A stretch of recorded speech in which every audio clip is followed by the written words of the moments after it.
Olá pessoal, hoje nós iremos falar sobre geradores e receptores elétricos.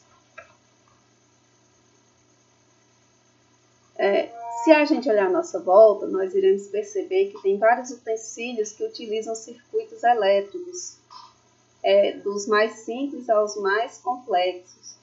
E para funcionarem, eles utilizam um tipo de bateria, que são os geradores elétricos, para que tenha um maior funcionamento em maior intervalo de tempo. Desde a invenção da pilha por Alexandre Volta, 1745-1827, a evolução dos geradores é contínua e cada vez mais acelerada, buscando-se maior eficiência e durabilidade. O que é um gerador, gente? Um gerador é algo que transforma energia não elétrica em energia elétrica. Só que o que acontece com essa energia?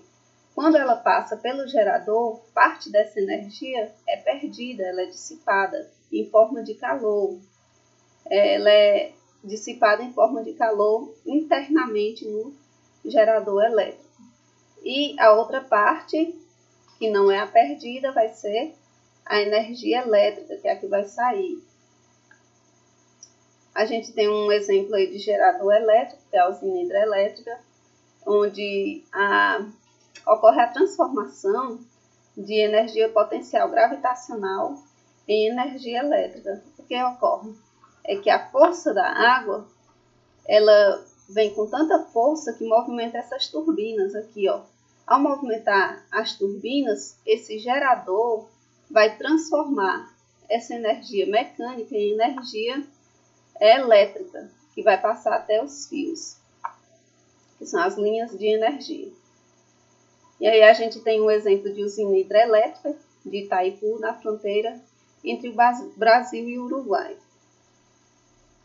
E para quem quer se aprofundar mais como funciona uma usina hidrelétrica, é bom vocês darem uma olhada nesse vídeo aí, ó, como funciona uma usina hidrelétrica. Pesquisem e assistam.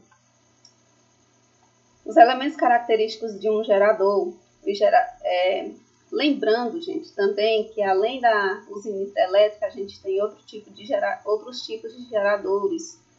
Por exemplo, a usina eólica, que ela transforma o vento bate nas pás, né? E ao bater nas pás, elas giram e produzem eletricidade, né? E temos também a bateria do celular. Ela transforma a energia química em energia elétrica também. Então, a gente tem outros tipos de geradores elétricos. Os geradores elétricos podem ser caracterizados matematicamente pela força eletromotriz, que é representada pelo E, ou Fem, e pela resistência interna, que é o Rzinho. Então, dentro do gerador, a gente tem a resistência e tem a força eletromotriz desse gerador. Aqui tem a simbolização do gerador, tem um polo negativo, positivo, sendo que temos também a resistência dentro do gerador. E é a força eletromotriz e o Rzinho é a resistência elétrica interna. O que é essa força eletromotriz? É uma característica própria de cada gerador, que representa a quantidade de energia não elétrica transformada em energia elétrica por unidade de carga elétrica que o atravessa. E a resistência interna é uma característica que representa as energias dissipadas internamente quando o gerador está em funcionamento. A força eletromotriz é dada em volt, no SI, e a resistência interna em ohms. Considere um gerador com força eletromotriz E e resistência interna R, em um circuito aberto. Quando o circuito está aberto, não há passagem de corrente elétrica. Nessa situação, se medirmos a tensão U entre os terminais do gerador, obteremos o valor da força eletromotriz. Vai ser igual à força de dentro, que é a força eletromotriz, gente. Se medirmos, se ele não estiver ligado a nenhum circuito, esse gerador, se a gente pegar os terminais dele e medir a tensão, vai dar igual à força eletromotriz. Mas se a gente ligar esses terminais em um circuito simples, a um resistor, por exemplo, que nem aqui mostra na figura, o resistor e o gerador, ligarmos a uma mesma tensão, e essa tensão será menor que a força eletromotriz. Por quê? Porque o gerador ele vai produzir uma força eletromotriz, mas vai haver perdas, vão haver perdas dentro dele. Então, quando sair, essa tensão vai ser menor do que a força eletromotriz. E o sentido da corrente elétrica no gerador, ela é do polo negativo para o positivo. Ela entra pelo negativo e sai pelo positivo. A energia não elétrica, que é a potência total, a quantidade de energia não elétrica consumida pelo gerador por unidade de tempo. E a potência útil é a quantidade de energia elétrica fornecida pelo gerador ao circuito externo por unidade de tempo.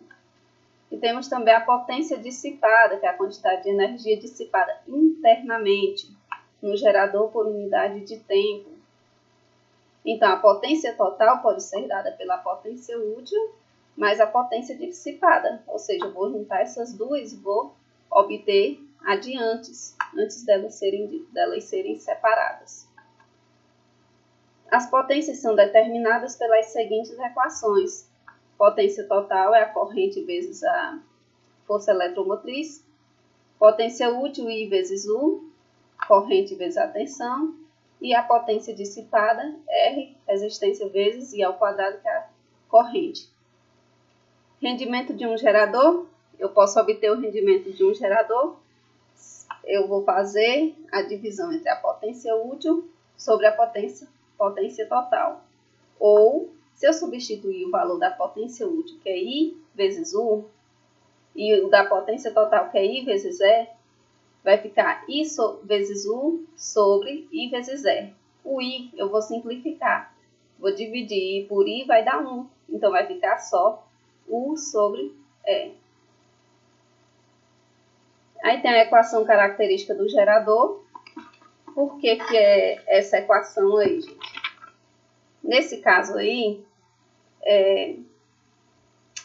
a gente sabe que a potência útil ela é igual à potência total menos a potência dissipada. Deixa eu fazer bem aqui.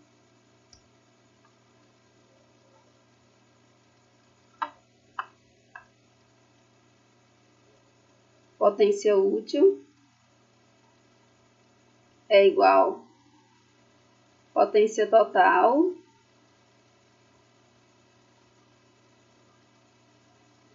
menos a potência dissipada. Agora é só substituir os valores. A potência útil ela é dada por I vezes U.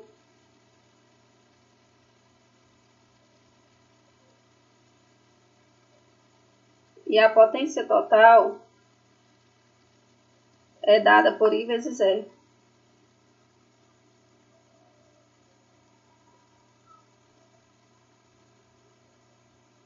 Menos a potência dissipada, que é R vezes I ao quadrado.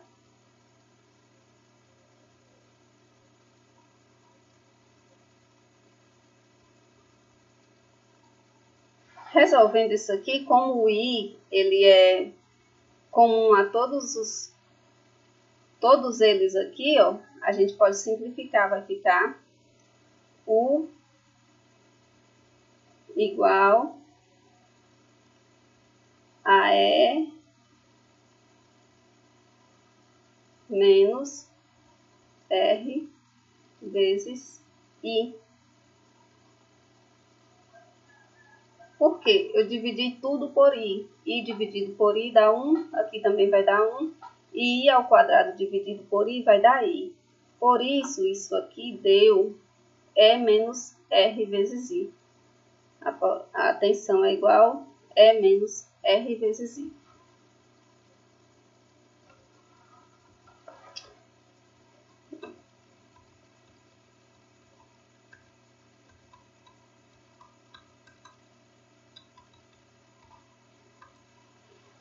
Se a gente vê esse ponto aqui, ó, de curto-circuito, que é o chamado ponto de curto-circuito, é o ponto onde a tensão é zero, não é, gente?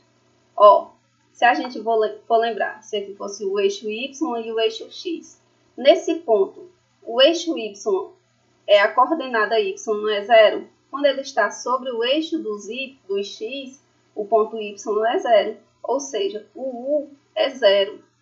Então, nesse ponto aqui, o U é zero. Se o U é zero, eu poderia colocar o zero aqui, isolava o E, que iria ficar isso aqui, ó. Isolava o I, quer dizer que a corrente de curto-circuito, iria ficar E sobre R. E isso quando a tensão é zero, né? E isso aqui teve um errozinho aqui, é numericamente igual à resistência, não aproximadamente. Foi um erro de digitação. Nesse caso aqui, ó, circuito aberto, por quê? Porque a corrente elétrica aqui é zero. Quando não há passagem de corrente elétrica, o circuito está aberto nesse pontinho aqui. Então, a tangente é numericamente, tangente de θ, é numericamente, deixa eu voltar aqui, numericamente igual à resistência. Por quê, gente? Porque a resistência, se a gente for isolar isso aqui, ó, for isolar a resistência, ela vai ser igual, ó, R vai ser igual I vezes R, aí depois E sobre I, não é? A resistência vai ser E sobre I, ou seja, a variação aqui do Y sobre a variação do X. Ou seja, se eu quero a tangente de um certo ângulo, o que eu faço? A variação de Y sobre a variação do X, que é exatamente a resistência aqui, certo? Vai ser o E sobre I, a resistência dada por E sobre I. A tangente, falando de outra forma, pode ser também o quê? Ó? Cateto oposto, que é o E, que é essa variação aqui, ó, sobre o cateto adjacente, que é essa outra variação aqui. Então, vai ser a mesma coisa, E sobre I. Por isso que a tangente é numericamente igual à resistência, tangente do ângulo θ. Pela lei de Ohm, ele diz que a força eletromotriz dividido por R mais R é igual à corrente.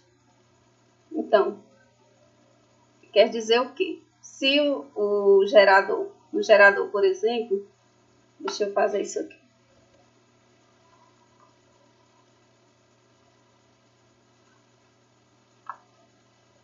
Vou apagar aqui.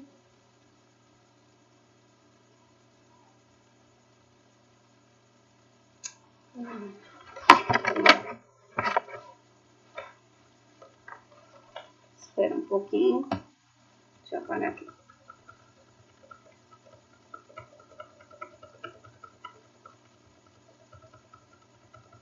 Pronto. Por exemplo, no gerador, o U é igual a E menos RI, não é?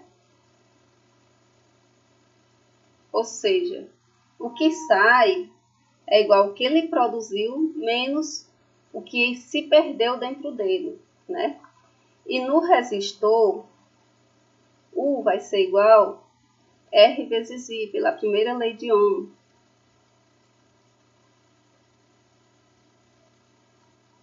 Então, quando eu olho isso aqui, eu vou ver que eles estão ligados à mesma tensão. Se eles estão ligados à mesma tensão, eu posso igualar as tensões aqui, ó. E menos R vezes I igual a R vezes I.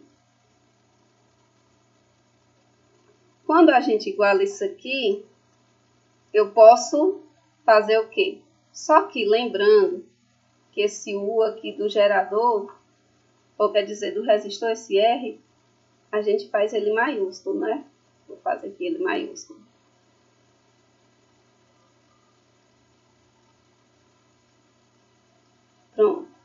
a gente faz ele maiúsculo. Então, eu posso fazer o quê? Eu vou fazer o E, isolar o E, vou passar o R menos I para o outro lado positivo. R vezes I, R vezes I, mais RI. R vezes I também. Eu posso colocar o I em evidência aqui, ó, porque ele é comum aos dois. Isso aqui vai ficar R, Rzão, mais Rzinho. Isso aqui, eu posso fazer o quê? Eu posso isolar esse I, que vai dar igual E sobre Rzão, vai passar para o outro lado dividindo, mais Rzinho.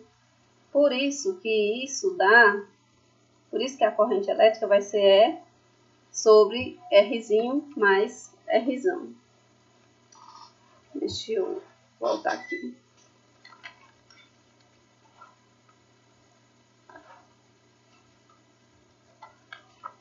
Pronto.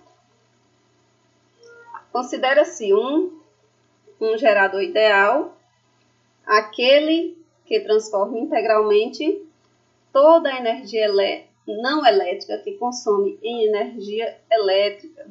Então, para ele ser um gerador ideal, ele tem que pegar toda a energia totalmente sem perdas e transformar em energia elétrica.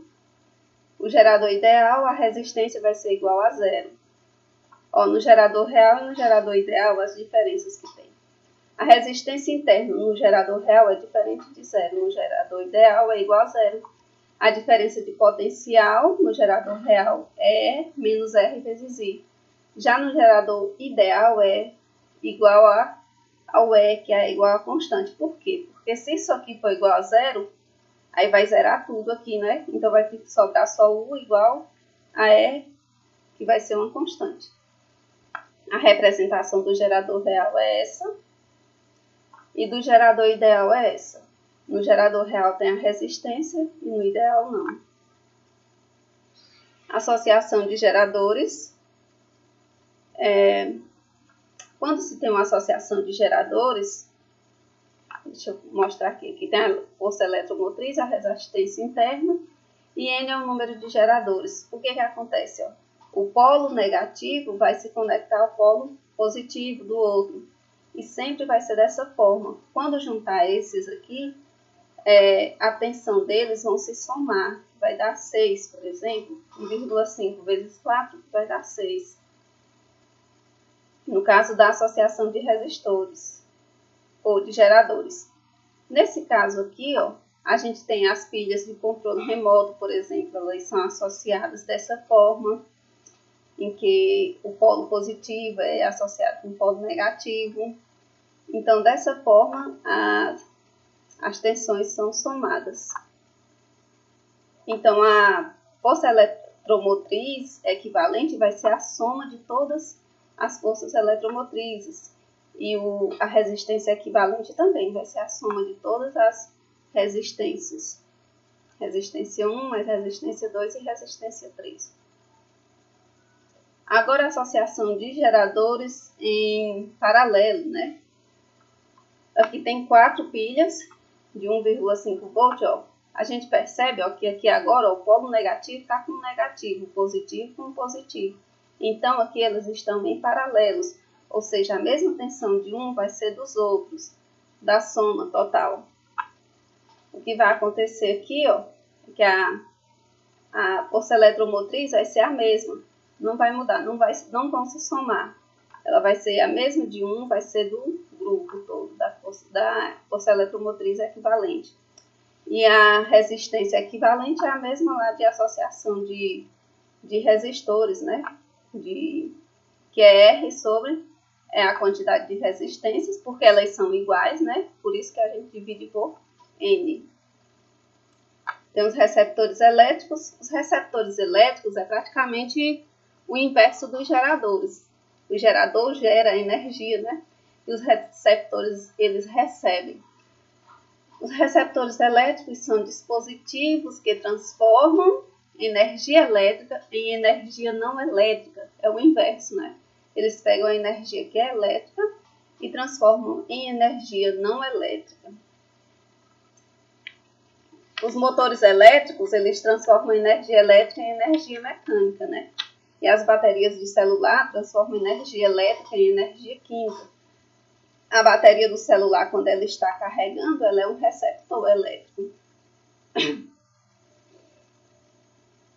Por exemplo, o exemplo de receptores elétricos é o caso do ventilador, né? Recebe energia elétrica, transforma em movimento, a furadeira, o liquidificador, certo?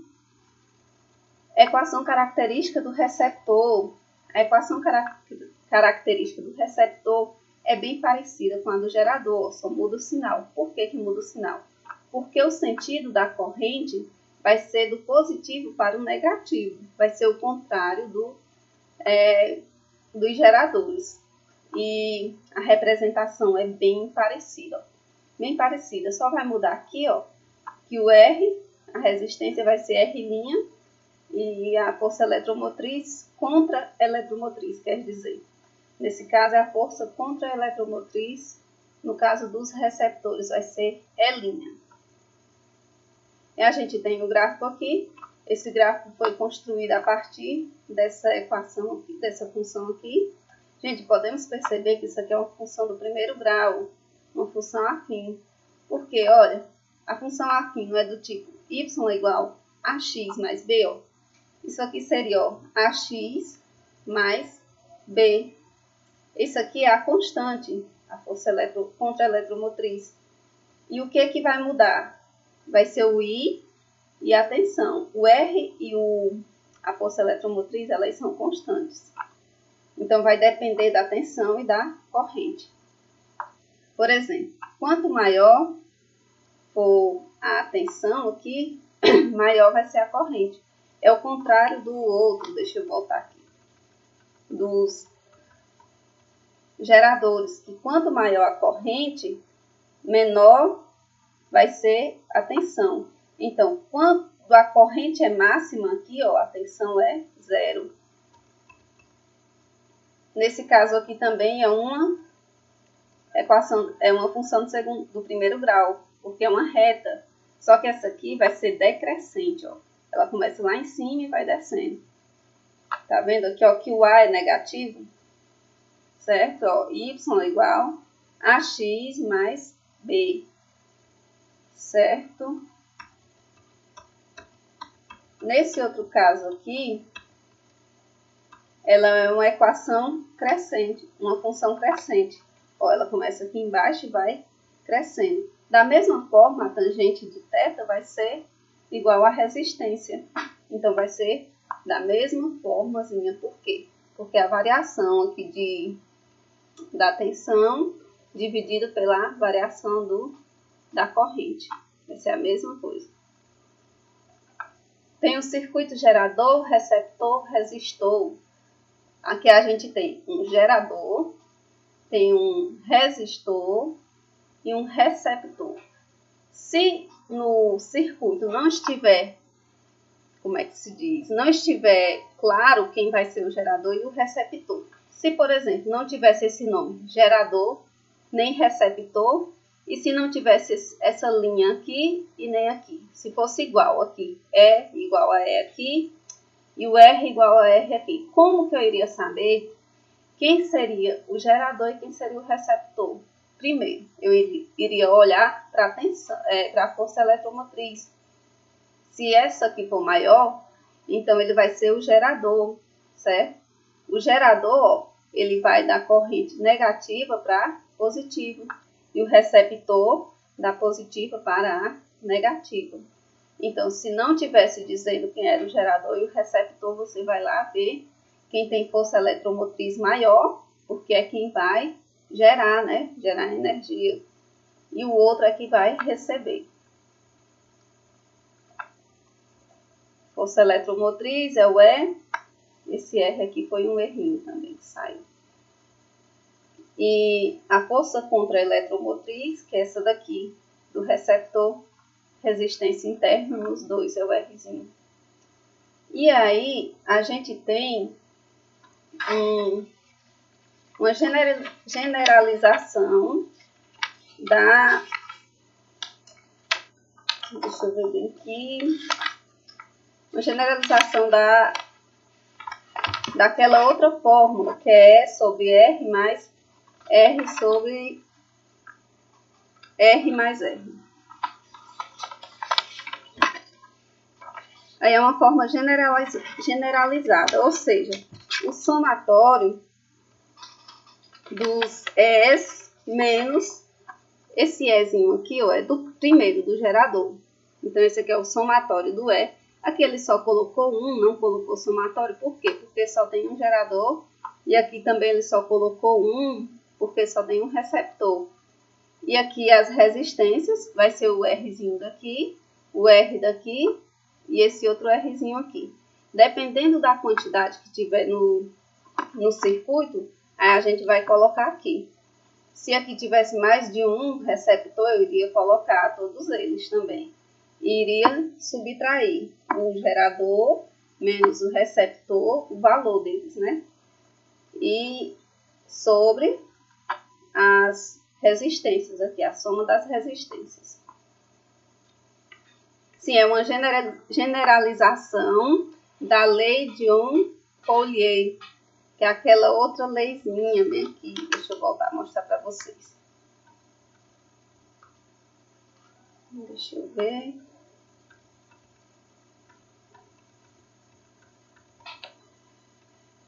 Essa lei de Ohm-Collier.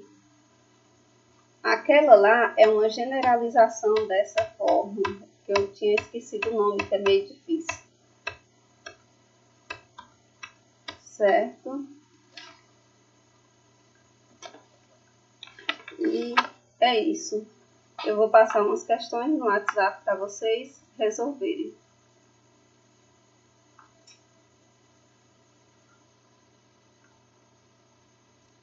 Bons estudos!